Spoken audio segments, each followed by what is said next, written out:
Hi everyone, it's Graham again and welcome back to my channel. So today I am here with part 4 of my June book haul. This is my final book haul in June and I'm going to be calling it my thank you book haul because I didn't purchase any of these books. These books were gifted to me and I would like to say thank you to the people who gifted the books to me. Yes, so without much further ado, let's get in. So the first book I'm going to show you is a book that I won in an Instagram giveaway. I'm so happy to add this to my collection. It's a middle grade fiction story and it is a signed copy, a signed paperback copy. One of the very few physically signed by this author. So I'm happy to have this kind of rare copy of the book in my collection. It is The Valley of Lost Secrets by Lesley Parr. This sounds absolutely brilliant. I cannot wait to get to it. And I also got a bookmark as well, which is the same as the front cover. And it is signed.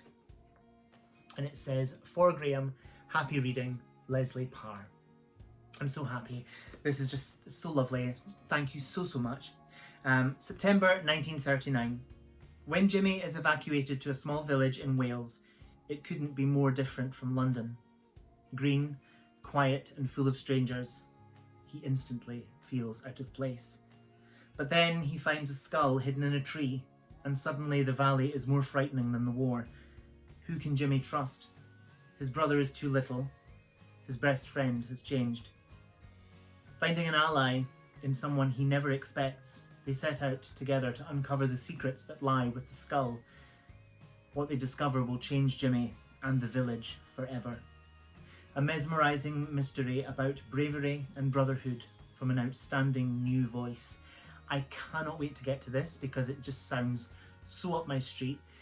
Historical middle grade fiction, and it's signed and it's lovely and I won it in a giveaway and I'm so thankful. Thank you so much to Lesley Parr for this gorgeous book. So the second book is another book that I was gifted. I didn't win this in a giveaway, I was just gifted this by the author. Every book that this author has published so far, this is her third book, I have read and absolutely adored. Her mysteries, her crime fiction is just so twisty, so well written, so you can get lost in it and you just don't see the twists happening. I don't anyway. And I read a lot of mystery fiction, so that's saying something. But the author of this book contacted me and said that she would like to gift me a copy of the paperback edition when it is published. I think it's published in July, possibly sometime. So the author received the paperback editions and sent me a copy. It is The Dare by Lesley Parr. And the inside, she has dedicated it. It says, "To Graham, thank you for your kind words and support on social media. Much appreciated, Lesley Parr." And there it is there. This book I have read and love. I have it in the hardcover edition. So twisty, so good, so well written, but I shall read you the back. "This time it's different. She's gone too far now. She really has. Lizzie has no memory of the accident in which her best friend Alice died as a teenager, and it was an accident, wasn't it? Alice's friends and relatives suspect Lizzie was to blame, but Lizzie knows that can't be true. She would never have hurt Alice. 12 years on, unpacking boxes in the new home she shares with her fiancé, Lizzie is finally beginning to feel like she can move on with her life. But someone has other ideas." If you haven't read any of Lesley Parr's books, you must. They are so good. They're so well written. Like I say, they're full of twists and turns, red herrings, and they're just brilliant. They're a great way to pass some time and to absolutely lose yourself in, you know, small town crime stories that are clearly fiction, of course. But yeah, thank you so much to Lesley Parr for gifting me a copy of this book. I will cherish it forever. So the last two books are from the same person, and they were gifted to me by the lovely Wilma, who I work in the hotel with. She kindly gave me these books, and I am so in awe that these were gifted to me. They're absolutely gorgeous, and without much further ado, I will share them with you. So firstly, we have Diana, Princess of Wales, 1961 to 1997, and this is a tribute in photography. It doesn't say who the author is or who the editor is. Let's just see. So it's edited by Michael O'Mara, and then on the title page we have this absolutely gorgeous picture of Princess Diana just there. I am very much a royalist, and Princess Diana, of course, passed away after a car accident in Paris in 1997. Very sad, and it left a huge hole in that sort of royal world. And indeed the world of celebrity as well. But yes, I shall read you the inside. Diana, a tribute in photographs. The entire world suffered a great loss when Diana, Princess of Wales, died on the 31st of August, 1997. In the weeks following her death, the enormous outpouring of grief made it clear that Diana was, indeed, the best loved person in the world. This photographic tribute to Diana is an attempt not only to tell the story of her life visually, but to do so using photographs of the very highest quality. The editor of this volume, Michael O'Mara, has also tried to use Diana's own favourite pictures, such as those taken by her father, the late Earl Spencer, in her youth, and those by Patrick Demarchelier in the 1990s. Diana was so beautiful and so special that there must be thousands of photographs which might have been included in this volume.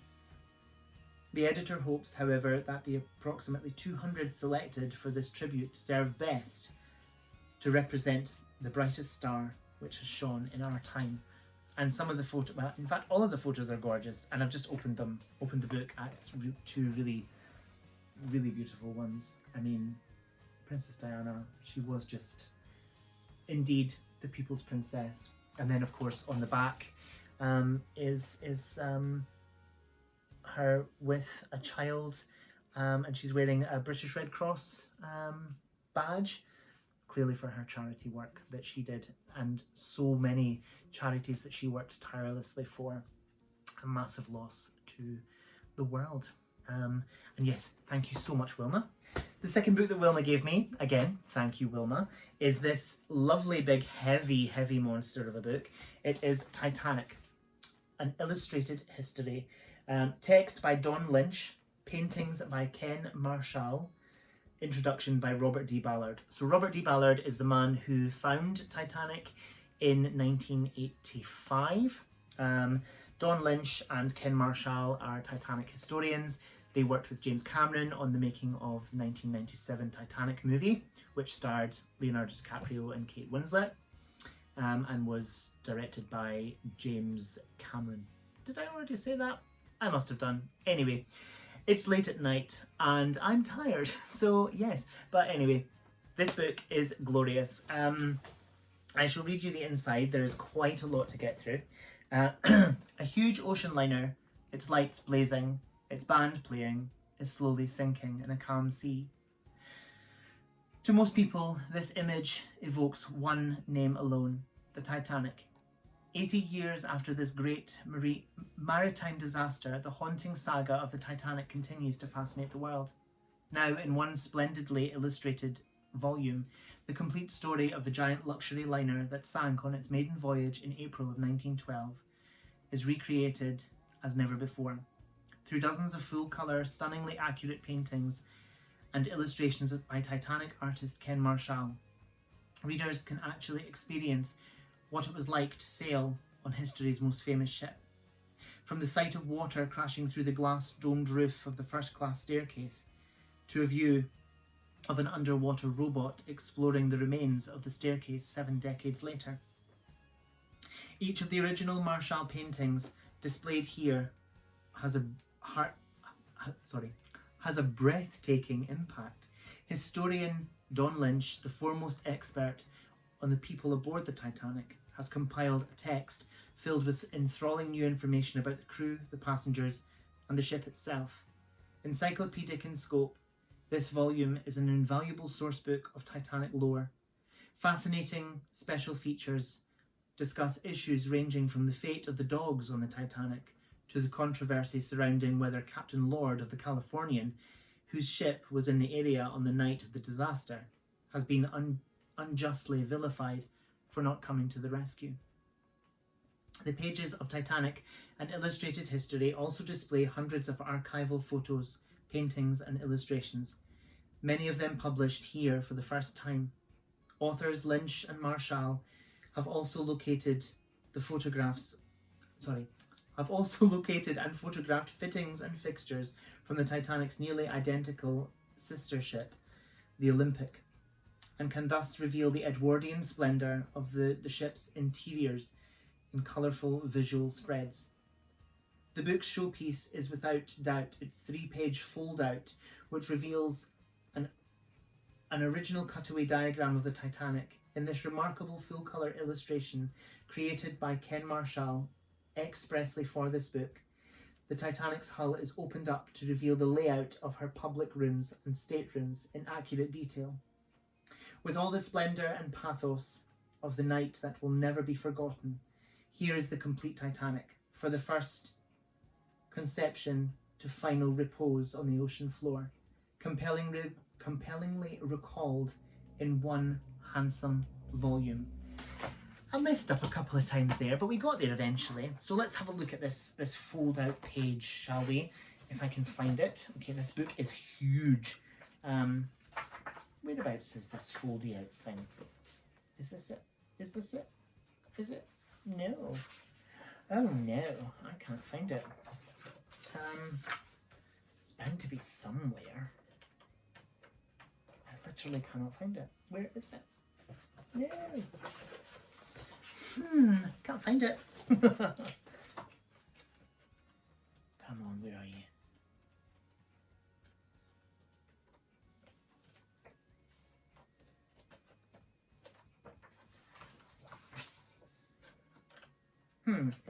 Can't find it. So anyway, I shall, if I find it, I will pop it in somewhere. But yeah.